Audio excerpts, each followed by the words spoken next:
Hello everyone, आज है 21 नवंबर और आज इस वीडियो में हम बात करने जा रहे हैं इजी ट्रिप प्लान से। ईज माई ट्रिप कह लो इसको। 30 रुपये से भी नीचे ट्रेड कर रहा है, 1.5% की गिरावट है। और आज बाजार भैया बहुत गंदे तरीके से गिरा हुआ है, बहुत गंदे तरीके से गिरावट आज बाजार में देखने को मिल रही है। अदानी के शेयर तो कुछ ज़्यादा ही गिरे हुए हैं, जिसके ऊपर आज सुबह ही मैंने एक वीडियो बनाया हुआ है, जाकर उसको भी चेकआउट जरूर करिएगा।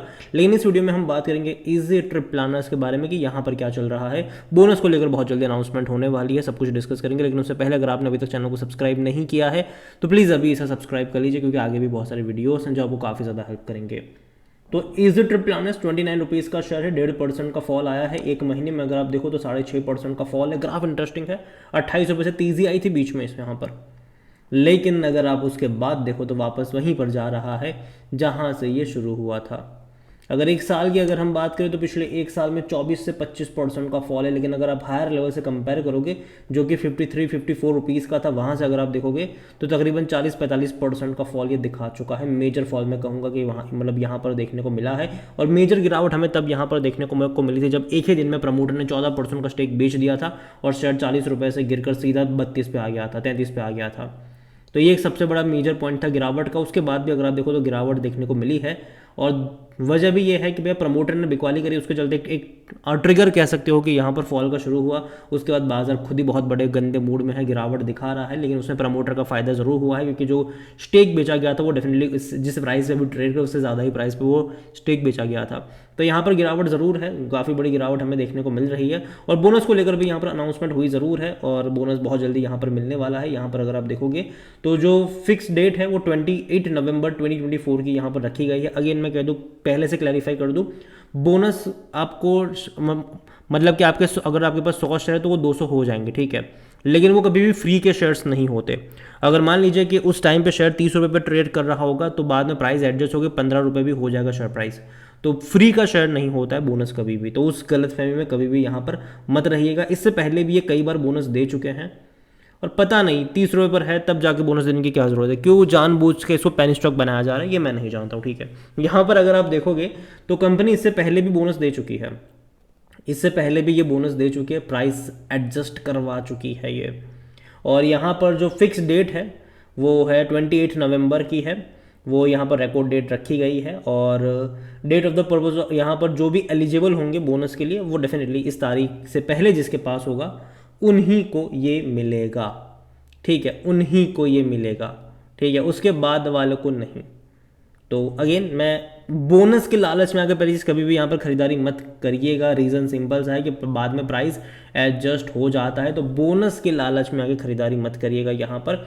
अगर हम सब जानते हैं कि हाल फिलहाल में अगर आप देखो तो इजी ट्रिप प्लानर्स ये देखो अलग अलग बिजनेस में एंटर भी कर रहा है, जिनमें से एक बिजनेस है easy green mobility will manufacture EV buses. EV bus को मैन्युफैक्चर करेगा with yolo buses as it operational arm, making a commitment to eco friendly travel solution.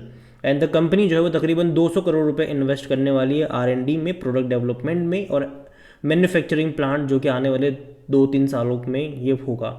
तो कहीं ना कहीं अगर मैं ईजी ट्रिप प्लानर्स की बात करूँ तो इनका जो मेन बिजनेस है वो डेफिनेटली टिकटिंग का ही बिजनेस है, इनका हॉलीडेज प्लान करने का बिजनेस है। लेकिन इसके अलावा कंपनी और अलग अलग बिजनेस में भी एंट्री कर रही है, जिसमें से होटल बिजनेस होने वाला है, अयोध्या में इनका 5 स्टार होटल भी खुलने वाला है। इसके अलावा ईवी बिजनेस में एंट्री कर रही है, जहाँ पर ये लोग बस बनाएंगे, बस बनाने वाले हैं, ठीक है। और उसके चलते तेजी आई थी एक दिन में 43 पे गया था शेयर। और तभी मैंने वीडियो बनाकर कहा भी था कि कोई तुक नहीं बनता है 43 रुपीज़, मतलब इस खबर के चलते खरीदारी करने का। क्योंकि रीज़न देखो यहाँ पर अगर आप देखोगे, देखो मैं मानता हूँ कि कंपनी अच्छा कर रही है, ठीक है, लेकिन प्रोजेक्शन नाम की भी कोई चीज़ होती है कि भाई आने वाले टाइम में उसे क्या असर देखने को मिलेगा, ठीक है। कंपनी की एक्सपर्टीज़ यहाँ पर क्या है वो देखना ज़रूरी है, कंपनी कितना स्पेंड करेगी वो देखना ज़रूरी है, कंपनी की कंपटीशन क्या क्या रहेगी फ्यूचर में वो देखना यहाँ पर ज़रूरी रहेगा। अगर ये लोग ईवी बस बनाएंगे तो इनका मार्केट क्या होगा, ठीक है, तो वो भी देखना यहाँ पर ज़रूरी है। अगर 5 स्टार होटल खोलेंगे भी तो वहाँ पर अयोध्या में खोल रहे हैं तो वो भी देखना ज़रूरी है कि डिमांड कितनी रहेगी, कंपटीशन के क्या क्या रहेंगे उस टाइम पर। तो ये सब कुछ ज़रूरी है, ये सब कुछ देखना ज़रूरी है वहाँ पर। और जहाँ तक वॉल्यूम्स के बारे में बात करें तो 55 लाख के आसपास के शेयर्स यहाँ पर जो है वो ट्रेड होते नज़र आए। इतना ही नहीं, अगर हम यहाँ पर देखें तो इसका जो ऑल टाइम हाई है वो 73 रुपीज़ का है, मार्केट के 5200 करोड़ के आसपास देखने को मिल रहा है। 10 रुपये का लो है। अगेन मैं कह दूँ कभी भी ये शायद 10 रुपये नहीं गया है, ये इसका एडजस्टेड प्राइस है, ठीक है। देखने में आपको लग रहा होगा 23 रुपये का, मतलब ₹30 का शेयर आपको सस्ता लग रहा होगा, लेकिन एक्चुअली में ये सस्ता भी नहीं है। रीज़न ये है कि अगर आप इनके बोनस की हिस्ट्री देखोगे तो आप क्लियरली समझ जाओगे कि भैया प्राइस एडजस्ट बोनस की वजह से हुआ है और स्प्लिट की वजह से हुआ है, और वो भी एक ही साल में। एक ही साल 2022 में से 2 बार बोनस दे दिया, एक बार स्प्लिट हो गया। तो आप समझ रहे हो कि क्या गेम हुआ है यहाँ पर। फॉर एग्जाम्पल कि ₹600 का शेयर था, ठीक है, और इसने बोनस दे दिया, एक का डबल हो गया, तो शेयर प्राइस हो गया ₹300 का। बाद में क्या हुआ, ये बाद में इसने एक के 3 शेयर कर दिए, तो जो ₹300 का प्राइस था, ठीक है, एक के 3 शेयर, एक शेयर पे 3 शेयर आपको दे दिए यहाँ पर। तो समझ रहे हो कि क्या हुआ यहाँ पर। ₹300 का जो प्राइस था वो सीधा घट के 75-80 पर आ गया। इतना ही नहीं, बाद में ये और स्प्लिट हुआ, एक शेयर के 2 शेयर यहाँ पर बना दिए, एक के मतलब एक शेयर पे 2 शेयर यहाँ पर दे दिए, तो जो 75-80 का प्राइस था वो सीधा आ गया 25-30 पर, जो कि अभी प्राइस है ₹600 का, आप मान के चल सकते हो इसको, ठीक है। तो ये एडजस्ट हुआ है, number of share price, sorry, share का प्राइस घटा ज़रूर है, लेकिन नंबर ऑफ शेयर्स बढ़े हैं, जिसके पास जितने थे वो बढ़े हैं एक्चुअली में। तो ये पूरा प्राइस एडजस्ट हुआ है स्प्लिट और बोनस के चलते। वरना लोग देखो, लोग यही देखते हैं कि यार शेयर प्राइस ₹30 का है, कंपनी अच्छा खासा रेवेन्यू भी कर रही है, कंपनी अच्छा खासा प्रॉफिट भी कर रही है, बेहतरीन कंपनी, लेकिन वो भी देखो कि जानबूझ के इसको पेनी स्टॉक बनाया गया है। अभी और यहाँ पर एक और यहाँ पर बोनस आने वाला है, ठीक है, इसी महीने यहाँ पर बोनस आने वाला है, समझ रहे हो। तो ₹30 होगा या फिर ₹28 होगा, तो ₹14 पर आ जाएगा। लोग पेनी स्टॉक बोलना शुरू कर देंगे इसको, लेकिन एक्चुअली में पेनी स्टॉक नहीं है ये। ₹600 का प्राइस मान के चलो इसका अभी के टाइम पर। अगर ना इसने 2022 में अगर इसने ये बोनस वगैरह ना दिया होता तो इसकी जो प्राइस है वो ₹600 का आंकड़ा मान के चलो आपकी इसकी। और जहाँ तक इसका वैल्यूएशन देखें तो देखो महंगा है, 60 का पी है इसका। और जैसे कि मैंने कहा कि देखने में सस्ता लग सकता है, लेकिन वैल्यूएशन के हिसाब से महंगा है। रीज़न सिंपल सा है कि भैया इसका प्राइस एडजस्ट हुआ है।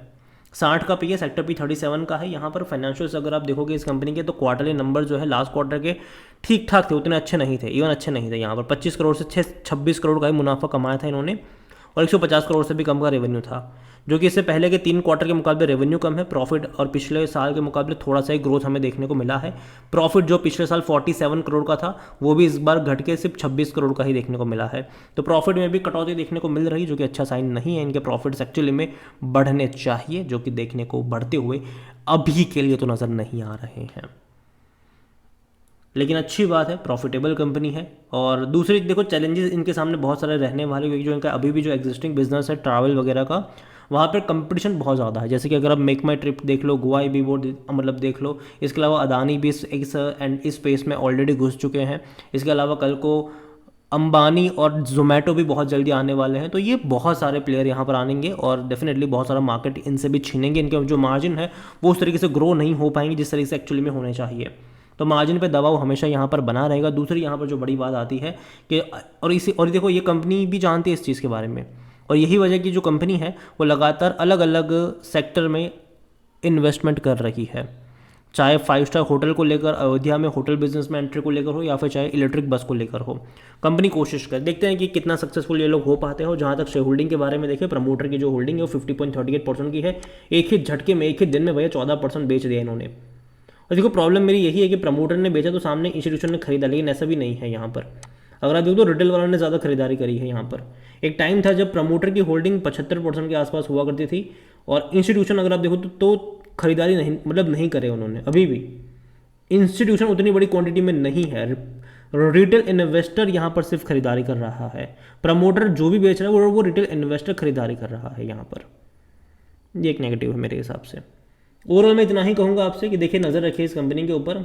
बहुत जल्दी बोनस को लेकर अनाउंसमेंट होने वाले, मतलब स्प्लिट मतलब ये प्राइस एडजस्ट होता आपको नजर आएगा बोनस को लेकर। लेकिन अगेन मैं कहूँ कि बोनस के लालच में खरीदारी मत करना। बोनस एक बार हो जाए, प्राइस एडजस्ट हो जाए, तब यहाँ पर देखिए कि क्या सिनारियो देखने को मिल रहा है। और मुझे लगता है कि अगर ये गिरावट दिखाएगा डेफिनेटली यहाँ पर मौके बनेंगे। लेकिन हाँ, मेरे हिसाब से अभी मैं इतना ही कहूँगा कि रिस्की है ज़रूर, क्योंकि ग्राफ अगर आप देखो तो लगातार गिर ही रहा है। प्रमोटर बहुत सारा होल्डिंग कह सकते हैं कि बेच चुका है यहाँ पर। देखते हैं। और मुझे लगता है कि अब शायद बहुत बड़ी क्वांटिटी अब बेचने के लिए नहीं आएगी, क्योंकि ऑलरेडी 50% का स्टेक रह चुका है। 50% से कम का स्टेक तो प्रमोटर अपना नहीं करेंगे कम, लेकिन फिर भी कुछ कह नहीं सकते इनका। ठीक है, ओवरऑल इतना ही कहूँगा। नज़र रखिए और ख़रीदारी करने से पहले अभी मार्केट को थोड़ा सा स्टेबल होने दीजिए, इसको भी थोड़ा बहुत स्टेबल होने दीजिए, मतलब दीजिए, तब तक वेट एंड वॉच। अगेन ये मेरा पर्सनल ओपिनियन है, कोई भी इन्वेस्टमेंट एडवाइस नहीं है। ये वीडियो को यहीं पे एंड करता हूँ। पसंद आया हो तो लाइक करो, शेयर करो, चैनल अगर पहली बार है तो प्लीज़ सब्सक्राइब करें। और इज ट्रिप प्लान है, इज माई ट्रिप के बारे में आप क्या सोचते हैं वो भी आप मुझे कमेंट में लिख के बता सकते हैं। Thank you.